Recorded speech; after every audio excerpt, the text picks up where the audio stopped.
ஏய் சொல்ல நீ மைண்ட் என்ன பண்ணிட்டு இருக்கீங்க? இன்னைக்கு வந்து நம்ம மாயண்டின தான் கங்காணி பாதுகா ஆ அவரு சரி தேனியில வேலை இருக்குன்னு கூப்பிட்டு ஆ கூப்பிட்டு வந்துட்டு இங்க கண்ணை நானே நம்ம எப்போ இறக்கோமோ அந்த மாதிரி இறக்கணும்னு நினைச்சுக்கிட்டேன். ஆ இங்க பார்த்தா கண்ணை இப்படி உரிக்கணுங்கிறி பாறேன் இப்படி வச்சு இப்போ வேறெல்லாம் நல்லா தட்டிட்டு இங்கரு இந்த இருக்கலாம் ஆ இப்படி லைட்டாக வெட்டிட்டு எப்படி உரிக்கணும் பார்த்துக்கோ. வரவும் மாட்டேங்கண்ணே சரி இப்படி பண்ணா நேரம்லாம் லைட் எடுக்கும்.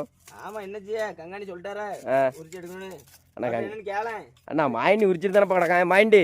சொல்ல உரிச்சாலும் உரிக்காட்டாலும் எல்லாமே ஒரே இதுதானே மைண்டி. இல்ல இங்க உள்ளவங்க கண்டி இப்படிதான் போட்டு பழகிருக்காங்க. சரி சரி சரியா நம்ம வந்து அப்படி கிடையாது. நம்ம என்ன எடுப்போம் டக்குன்னு இதுல ஒரு வெட்டுவோமா வேற மட்டும் தட்டுவோம்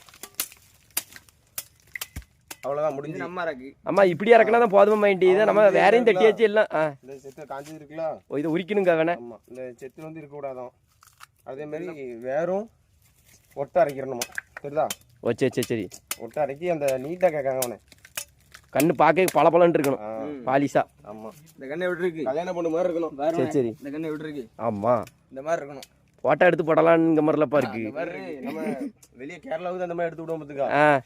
அதே மாதிரி தான் இங்கேயும் கேட்காங்க. சரி சரி நம்ம வந்து எப்பவுமே இப்படி எடுக்க மாட்டோம். என்ன வேலை படுவேன் சரி லேட்டா ஒண்ணு மைண்டி. 10 கண்ணு இறக்குனா இது 1 கண்ணு தான் இறக்க முடியுது. ஆமா வேறு நெருங்கி உரிச்சி என்ன சத வந்தாச்சு. இதான் ஆசைப்படுற நேர் விருப்பம். ஆமா சரி வாய்க்கார விருப்பம். சரி வேலையை பாரு மைண்டி. சரி